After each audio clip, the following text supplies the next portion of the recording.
Hoy tenemos el honor de entrevistar a Jorge Coaguila, periodista, crítico y corrector de estilo peruano, considerado uno de los grandes conocedores de la obra del escritor Julio Ramón Ribeiro y para muchos el albacea literario de Ribeiro. Es autor de varios libros de entrevistas a Ribeiro, Echenique, Vargas Llosa y responsable de la más reciente y esperadísima biografía de Julio Ramón, Ribeiro, una vida, aparecida hace unos meses en Revuelta Editores. Es precisamente como autor de esta biografía y para explicarnos los entresijos de su redacción que le hemos solicitado para nuestra serie de entrevistas. Muchas gracias por haber aceptado, Jorge. Encantado. ¿Cómo estás, David? Pues muy bien, muy bien. Aquí, así como te decía antes, de cara al verano, al contrario de vosotros. Así es. Una pregunta para empezar, la más importante. ¿Dónde empieza tu relación con Julio Ramón Ribeiro? Porque viene de lejos, si no me equivoco, hay una tesis de maestría, ¿no? Por el medio. Sí, sí. Bueno, como todo estudiante de preuniversitario, como todo estudiante escolar, leí los cuentos de Ribeiro a temprana edad, ¿no? Los Bailados sin plumas, por ejemplo, La insignia, Alienación, son cuentos que un escolar promedio lee, ¿no? En su adolescencia. Y bueno, en la universidad tuve la oportunidad de conocerlo mientras seguía letras en la Universidad de San Marcos. Así, con unos amigos, llegamos a su casa, a su departamento de Barranco. Eso fue en 1991. Conocerlo en persona amplió mi interés, ¿no? Potenció mi interés, como digo, por leer más de su obra, y empecé a escribir artículos, reseñas de los libros que aparecían entonces de propio autor. Y bueno, lo entrevisté en 6 ocasiones, pese a que a él no le gustaba ofrecer entrevistas. Y bueno, más adelante, luego su muerte, él falleció en 1994, continué con esta labor de difusión, de interesarme por su obra, ¿no? Hay algo de imposición un poco en la elección de esta biografía. Te voy a pedir, es inevitable, que cuentes la anécdota de la famosa dedicatoria de Ribeiro que te hizo a la Vuelta de Madrid.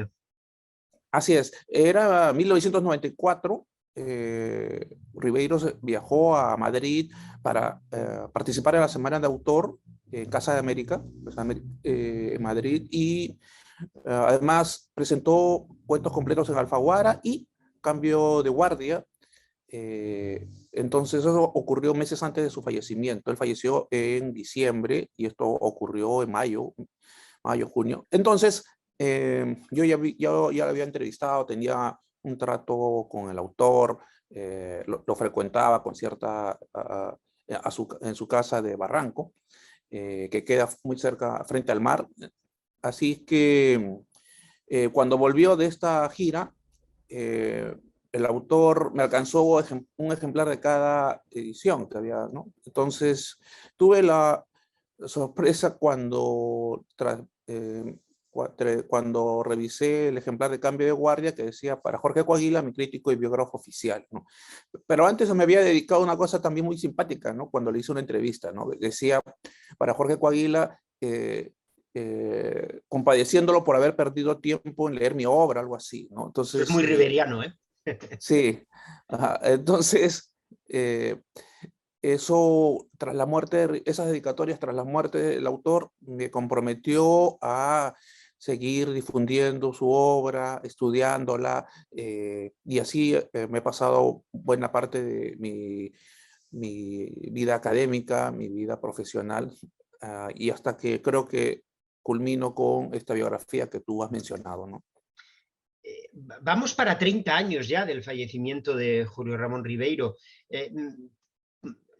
Quizás la pregunta no es por qué has esperado tanto, pero ¿a qué se debe que hayas dejado pasar tanto tiempo para iniciar esta? Por eso he dicho al principio que es una biografía muy esperada, porque hay muchos perfiles de Ribeiro, pero biografía de 600 páginas como la tuya, si no me equivoco, es la primera. En efecto, es la primera, pero yo, es verdad, no me había propuesto escribir una biografía, pero debido a la información que tenía y también a a que había visto una necesidad, no es muy frecuente en mi país, al menos, que hagan biografías de autores, entonces clásicos, se hacen de políticos, ¿no? Toma mucho tiempo en la investigación. Aún a pesar de haberse publicado la biografía, siento que todavía hay información que no he conocido, ¿no? Y esto debido a que parte del diario personal de Ribeiro queda todavía inédito. He tenido acceso a varias páginas inéditas, pero seguro que hay cosas, hay información muy importante, muy valiosa que me gustaría haber tomado en cuenta. Eso por un lado. Por otro lado, me he dedicado en medio a otros oficios. Tú has mencionado el de corrector, también soy docente universitario y he trabajado como periodista. Y bueno, al final creo que todo esto ha sido una preparación también para llegar a este libro.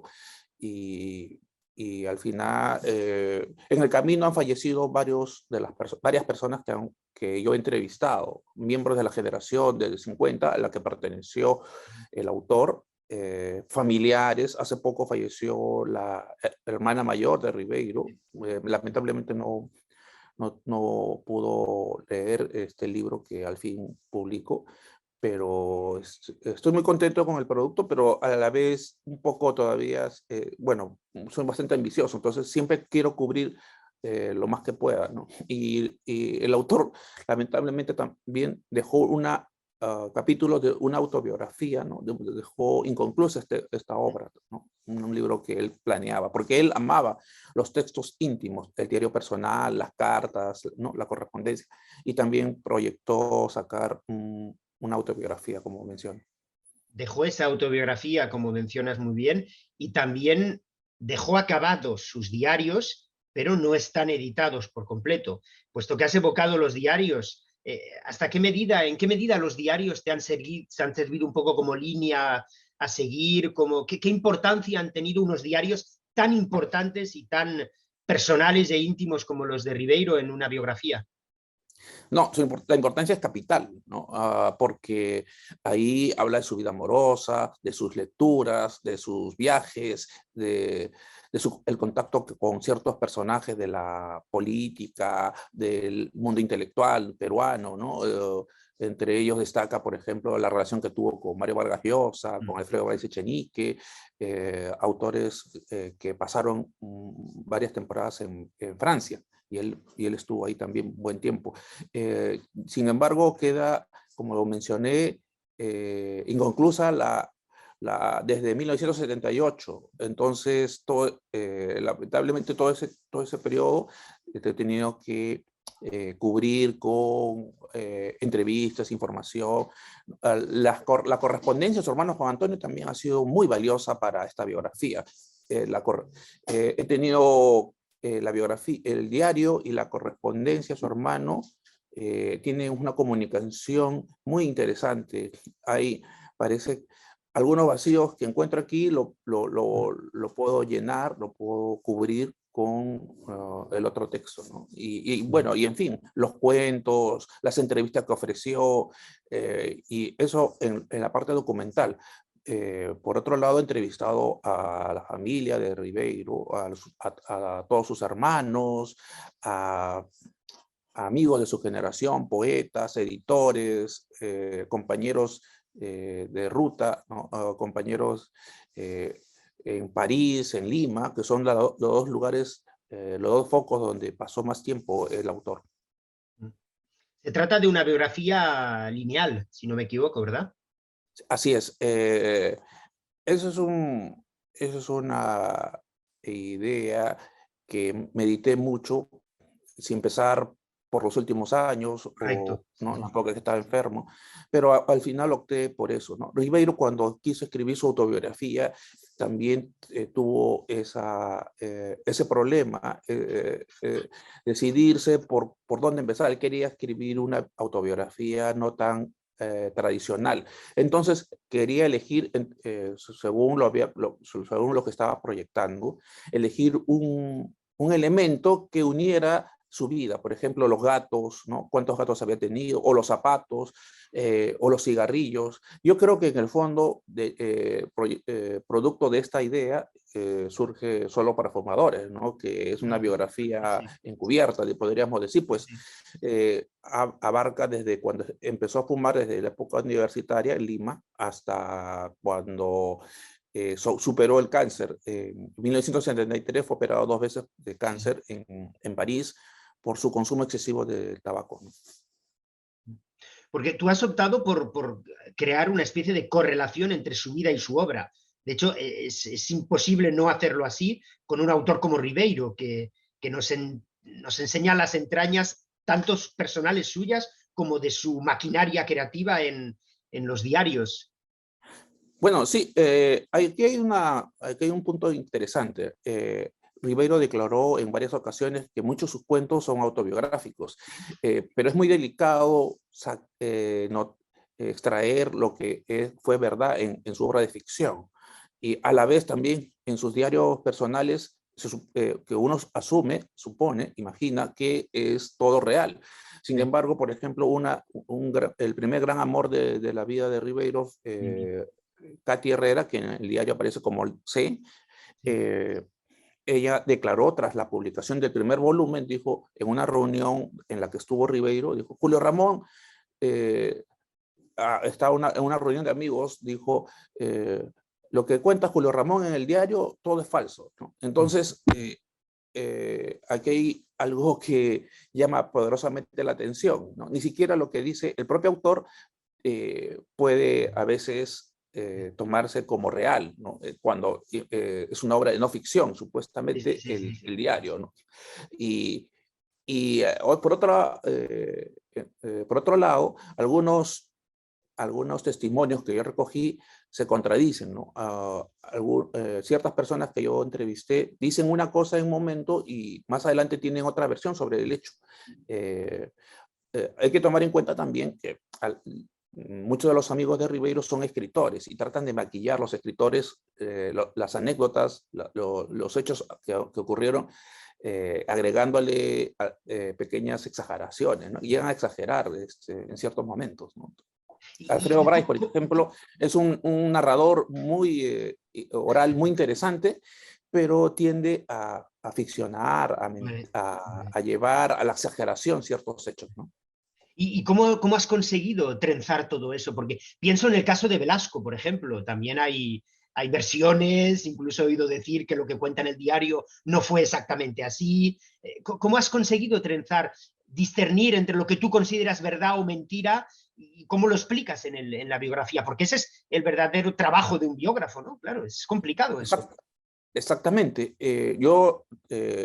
Bueno, esta biografía también tiene algo de reportaje, ¿no? Y un reportero eh, recoge las versiones más variadas, ¿no? Y trata de que el lector saque su propia conclusión. Yo también hago una pequeña interpretación. Entonces, este libro también coquetea con el reportaje, ¿no? Es una biografía que tiene algo de tradicional del género, pero también bastante de reportaje, ¿no? Ciertos relatos, tengo que contarlos como si fuera una crónica, ¿no? Entonces, porque lo amerita el hecho. Entonces, trato de conciliar todas las versiones, ¿no? Y es bastante complicado a veces, ¿no?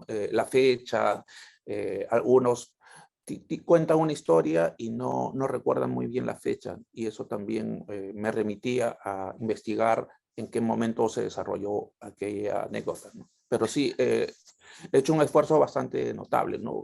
Pero para que sea bastante clara todo el relato, todo el libro, ¿no? Es curioso lo que has dicho de los diarios, porque es verdad que puede dar la sensación de que Julio Ramón poco a poco va construyendo un personaje en esos diarios. ¿Dónde Sí. estamos? ¿Cuál es la situación actual de los diarios del 78 al 94? Porque te oí Bueno, decir en una entrevista a Julio Ribeiro Hijo que a lo mejor se editaban. ¿Es verdad eso o no? es cierto, A ver, hay Complicado ese tema. varios problemas que plantea este diario, que es muy esperado, que el diario de Ribeiro, La tentación del fracaso, se ha convertido uno de los 3 libros más importantes de este autor. La palabra del mudo, que reúne todos sus cuentos, Prosas apátridas, es un libro de difícil clasificación, que hay reflexiones, hay relatos, bueno, y el diario personal. Todos estas 3 obras eh, a, interesan mucho al público, sobre todo fuera del Perú. Y por eso mismo la editorial Seis Barral los ha editado, ¿no? Ha dejado al margen sus novelas y otros textos, ¿no? La obra de teatro, sus artículos literarios. Bueno, entonces, incluso Antonio Muñoz Molina dice que la gran obra que quería escribir Ribeiro, sin ser muy consciente, es su diario, ¿no? La gran novela total que quería escribir, ¿no? Al final resulta su diario, ¿no? Lo escribió sin darse cuenta. Bueno, entonces, esa obra está inconclusa, como bien subrayas. Desde el 78 hacia adelante hay cartapacios, hay documentos, pero no, la dificultad que toma en cuenta los herederos de los herederos de Ribeiro, que son la viuda y su único hijo, es que si propio autor, si propio Ribeiro fue muy riguroso para seleccionar lo que iba a publicar, ¿cómo podría hacerse esta labor? ¿Qué dejar de lado? ¿No? Entonces, no está el autor, ¿quién podría asumir eso? Porque él lo dejó en estado bruto, si lo entiendo, ¿no? Él Así lo es, dejó, correcto. exactamente. Hay una copia que tenía su hermano, ¿no? Si lo he entendido bien, había una copia, un facsímil. Sí, exactamente. Incluso los 2 primeros tomos, porque la edición original tiene 3 tomos, ¿no? Luego Seis Barral lo agrupó uno solo. Los 2 primeros tomos al final lleva un álbum fotográfico que el propio Ribeiro preparó con las leyendas respectivas. Los 2 primeros tomos. El tercer tomo, el tercer volumen, apareció de manera póstuma. Por eso es que no tiene... Ribeiro dejó listo el texto, ¿no? Que es lo que debería ir, pero no le dio tiempo para acompañarlo con imágenes que él quería también preparar, ¿no? Ofrecer. Entonces, después, la familia han pasado, como bien mencionas, casi 30 años y no ha habido la decisión de publicarlo o publicar los diarios. Los diarios existen, una posibilidad era imprimirlos, editarlos de manera facsimilar, pero tienen miles de páginas. Eso era comercialmente complicadísimo. Incluso Entonces, éticamente complicado. sí, exactamente.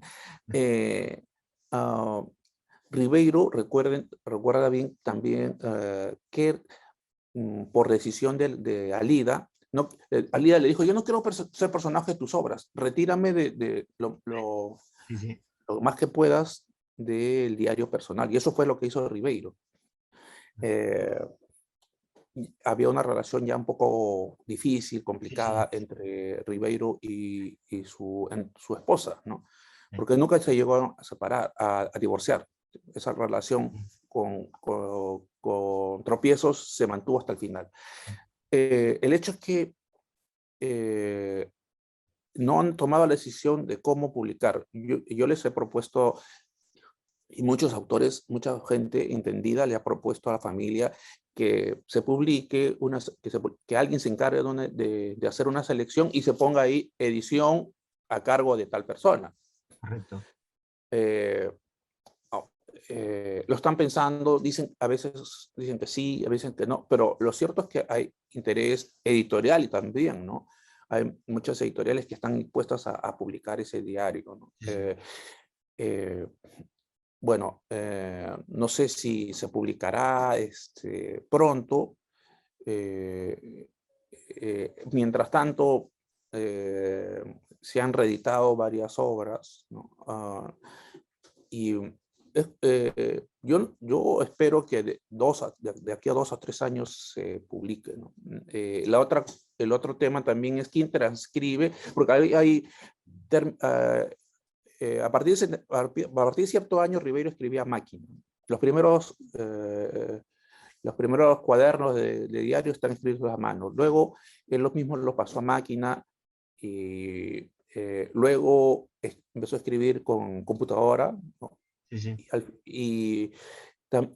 Sobre los impresos que sacaba, él escribía a mano, ¿no? Entonces, también quien lleva todo eso al Word, ¿no? Sí, sí, Para claro. trabajarlo. Yo creo que se hacen muchas bolas, como dicen acá. Sí, sí. Se complican demasiado la familia, ¿no? No se deciden. Dice, mi papá era muy riguroso para seleccionar las entradas del diario y ahora, ¿quién podría hacer eso? Además de todo esto, hay otro problema. Los últimos cuadernos del diario, desde el 90, 91 hasta el 94, no lo tienen los herederos de Ribeiro, digamos, son diarios perdidos, entre comillas. Al parecer lo tiene un familiar y no lo quiere entregar a Lida y a Julio, hijo, ¿no? Porque eh, creo que habla de sus últimos romances, últimas relaciones, y no quieren entregárselos a los herederos para que no afecte la sensibilidad, ¿no? Pero los herederos dicen, nosotros no nos interesa eso, queremos recibir este diario porque es una obra de la que somos dueños, ¿no? Entonces, es lógico, pero en eso andan también, ¿no? Entonces, hay tantas complicaciones, ¿no? ¿Quién se encarga de editar? Sí, ¿Qué sí, cosas sí. debería ir? ¿Qué pasa con los últimos años? No, Y no eso, debemos olvidar que ante todo es el valor literario de esos diarios. No es así tanto es. conocer los últimos romances de Ribeiro, sino el valor literario, no hay que olvidarse de eso. Y volviendo a tu biografía, Jorge, ¿has tenido alguna línea roja? Pienso evidentemente en Julio Hijo y en Alida, ¿eh? ¿Has tenido o has trabajado en total libertad? Bueno, en total libertad, sí. Tras la aparición del diario, hay pasajes que han incomodado un poquito al hijo, ¿no? Mm, Ah, Cuando lo entrevisté a Lida, fui mm, acompañado, la primera vez que entrevisté a Lida, fui acompañado de un colega, de un periodista, y sacó un perfil sobre Ribeiro. Eh, eh, este colega grabó sin autorización de Alida. Entonces, en el perfil eh, coloca las declaraciones mm. de Alida sin el permiso de ella. Y Alida, cuando se enteró de la publicación, al verme, al verme, me dijo en una reunión de homenaje a Ribeiro, me dijo, oye, Jorge, estoy muy molesto con usted. Me ha llevado usted un ladrón, me dijo, a mi casa. Estaba furiosa, ¿no? Porque además el perfil se iba un poco por lo chismográfico, un poquito Sí, por, sí, ¿no? Por ahí, por las escenas de amor, los romances. Yo no voy es una de las facetas que trato, ¿no? La vida amorosa de Ribeiro, sí. pero también de su recorrido, también trato sobre el recorrido profesional, literario, los contactos que hay entre los libros y la realidad, ¿no? Pero entonces, Alía estaba furiosa conmigo.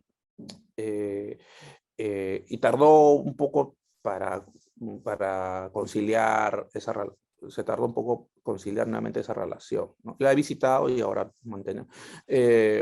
Imagino que hay cosas que no le agradará mucho, ¿no? Pero el hijo que ha leído todo el libro también me dice, oye, esto de acá, ¿no? Y al final ha puesto unos pequeños reparos, ¿no? Pero no, nada que lo alarme, ¿no? Eh, a diferencia del otro perfil que no le escandalizó, que lo reprobó, lo rechazó de plano, ¿no? Entonces, sí, acerca de la línea, bueno, Es complicado cuando algunos parientes cercanos están vivos, ¿no? Pero para mí, es complicado en el sentido del que el biógrafo no puede, tiene esa presión. Por otro lado, tener a los personajes más importantes de la vida, como la viuda y el hijo, que son capitales para esta biografía, ha sido son testimonios muy valiosos que cualquier biógrafo hubiera querido tener, que quiere tener, ¿no? O sea, acerca de un personaje como ellos. Yo he tratado con mucho respeto, ¿no? Todos los pasajes de Ribeiro, pero no he tenido he tenido toda la mayor libertad, ¿no? A pesar de que hay algunos hechos que pueden incomodar a ciertos familiares, incluso amigos, ¿no? ¿Y cómo has tratado el Ribeiro estrictamente literario, el hombre de letras, el intelectual? Me has dicho que desgraciadamente ha habido muchos autores de su generación que no has podido entrevistar, pero hubo otros grandes escritores peruanos que han dado la palabra y aparecen citados. ¿Cómo le das voz al Ribeiro literario? Bueno, es un personaje, un escritor que tenía demasiados proyectos y no concluía muchos, ¿no? Novelas iniciadas, inconclusas, ¿no? Hay varios libros, varios cuentos también que se dejaron de lado. A diferencia de la presencia enorme que tiene Vargas Llosa, ¿no? Vargas Llosa es un escritor que proyecta algo y lo concluye de cualquier forma, de cualquier manera. Y una vez le pregunté a Vargas Llosa si falleciera, te podríamos encontrar obras inconclusas. No, él me dijo, todo lo que empiezo lo termino, ¿no? Soy muy, Enorme. muy práctico, ¿no? Sí, Y sí, sí. continuamente en el extranjero a Ribeiro se le asocia con Vargas Llosa, se le compara. Es una presencia, es tan fuerte la de Vargas Llosa, todo el recorrido profesional. Sin embargo, en el extranjero, Vargas Llosa es un titán, digamos, ¿no? Ante Ribeiro, en cuanto a popularidad, reconocimiento. Pero en el Perú uno ve, por ejemplo, que a Ribeiro se le tiene mucho cariño, mucho afecto, ¿no? Es la imagen quizás de un escritor un poquito el perdedor, ¿no? El que pudo haber sido más grande y no lo consiguió. Entonces, tenemos en el Perú ese cariño por el que está en segundo plano, el relegado, ¿no? Vargas Llosa es un tipo exitoso, ha ganado todos los premios más importantes, y Ribeiro pudo haber conseguido eso, pero lo merecía, pero no lo hizo. Entonces, esa imagen está ahí también de personaje tímido, una persona que rehuía los flashes, las entrevistas, y eso también es muy llamativo. Muchos autores en la literatura uno ve, oye, que quiero una fotito más grande, que quiero este ángulo, por favor hazme una entrevista, quiero que me comenten tal cosa. Él no, él era una persona que le interesaba leer un poco lo que escribía sobre su libro, es verdad, pero no era tan una persona que se preocupara demasiado por ese tema, ¿no? Él es un escritor a los siglos XIX, ¿no? Él era una persona clásica en ese sentido. Admiraba mucho a Flaubert con esa actitud del escritor ante el público. Él admiraba enormemente en ese sentido también a Flaubert y entre otras cosas, ¿no? En su visión del mundo. Sí, sí. Esa vida profesional, la carrera del escritor, la he expresado, espero, de esa manera en esta biografía. Sí, sí, en los diarios proyecta esos conocimientos decimonónicos perfectamente, sí, sí, como estás diciendo. No debe ser fácil escribir una biografía de un autor tan querido. Sí, ¿Te ha temblado? ¿Te ha temblado la mano alguna vez? no, Felizmente, porque he estado lanzando capítulos por ahí, publicándolos en revistas, he preparado ediciones, bueno, ahora mismo, por ejemplo, va a salir en Random House La Casa Sutil, y hace unos meses salió los cuentos completos también en Penguin Random House, pues ya no tiene los derechos Seis Barral, y, en fin, conozco bastante la obra de Ribeiro y me siento muy seguro en ese terreno, ¿no? Después de tantos años de estudiarlo, de editar varias ediciones, nuevas ediciones de los libros de Ribeiro, entonces no me tembló la mano. Siempre ha sido complicado, algunas etapas, algunas fechas, algunos resquicios, ¿no? Su presencia en tales lugares, sus mudanzas. He tenido la decisión de abarcar todo, pero es imposible, ¿no? Es como vivir otra vida, es como tomar su papel en cada paso, pero he tratado, espero, abarcar lo más que se pueda de este autor. Afortunadamente ha tenido buena crítica, ¿no? Y siempre estoy dispuesto a mejorar este libro, ¿no? Hay algunos que dicen, no, libro muerto, libro publicado es un libro muerto, es un león, un elefante muerto, ¿no? No, yo puedo, si merece, cambiar, rectificar, mejorar, aclarar, añadir, yo hasta, hasta cuando pueda lo seguiré haciendo, ¿no? Es un libro inacabable para mí. Supongo que es inevitable pensar, y lo habrás hecho, qué hubiera pensado Julio Ramón de tu biografía, de la Sí, biografía que has escrito por de él. supuesto, es una idea que siempre me rondó, ¿no? Una parte, en el epígrafe del libro, de la biografía dice, ¿y quién es Ribeiro para usted? Le pregunto. Ese epígrafe los traje de una entrevista que le hice al propio autor.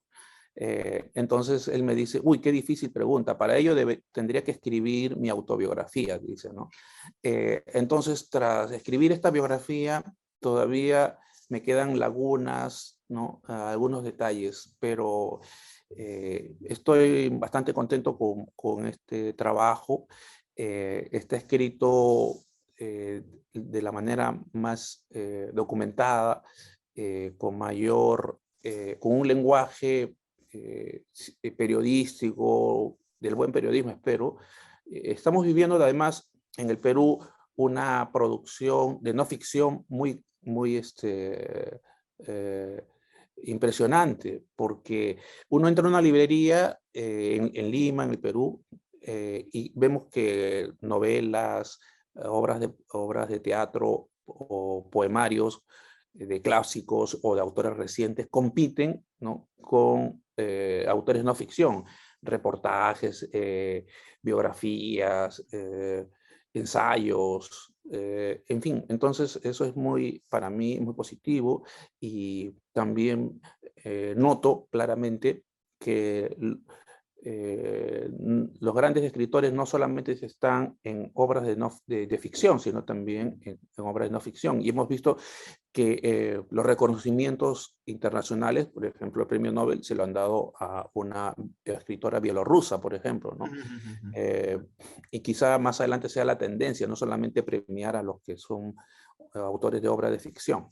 Sí, sí, y eso también puede leerse como un momento en el que la literatura, la escritura en general peruana, como en muchos otros países de América Latina, miran más que nunca hacia sus países de origen.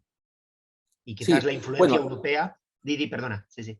sí, lo que ocurre es que además hemos coincidido con 200 años de independencia. ¿Habéis? Claro. Entonces ha habido, en julio del año pasado, se celebró 200 años de independencia, y eso también permite repensar, replantear por dónde estamos y qué es lo que queremos como país, como nación. Entonces se han producido muchos ensayos al respecto, ¿no? En cuanto a la biografía, ha sido también laborioso, costoso, viajar a distintos lugares, entrevistar a mucha gente, hay que dejar de lado, marginar muchas declaraciones. Uno puede entrevistar a alguien 2 horas y solamente tomas en cuenta unas cuantas frases, ¿no? ¿Te ha costado mucho seleccionar? ¿Te ha costado mucho? Sí, he entrevistado a un centenar de personas, ¿no? Y todavía me quedo corto. Siempre pienso que podría haber conocido a más personas. He entrevistado, por ejemplo, al portero del hotel, al portero del edificio donde vivía, ¿no? Sí, sí. La Place Porque, Falguer, oui, oui. claro, y también al portero de donde pasó sus últimos años en Barranco, ¿no? Bueno. Quiénes entraban, quiénes salían, a la enfermera que la asistió en su periodo final, ¿no? En su estancia en la clínica en que falleció. Entonces, creo que son testimonios valiosos, me parece, porque aquí no le hubiera gustado entrevistar a conocer el testimonio, por ejemplo, de personas que asistió a grandes personajes, ¿no? Como, qué sé yo, Napoleón, ¿no? Sus declaraciones, las declaraciones finales de estos grandes personajes, y recojo lo que la enfermera, por ejemplo, recuerda que le dijo Ribeiro, ¿no? Acerca de cómo se sentía, de lo que opinaba de ciertos personajes que estaban en su entorno, ¿no? He tratado, también he entrevistado, como señalé, a Vargas Llosa y a Ribeiro, que son 2 estrellas de la literatura peruana y que fueron muy cercanos en la vida de Ribeiro, ¿no? Al final, Vargas Llosa y Ribeiro se distanciaron, pero hay una relación muy larga.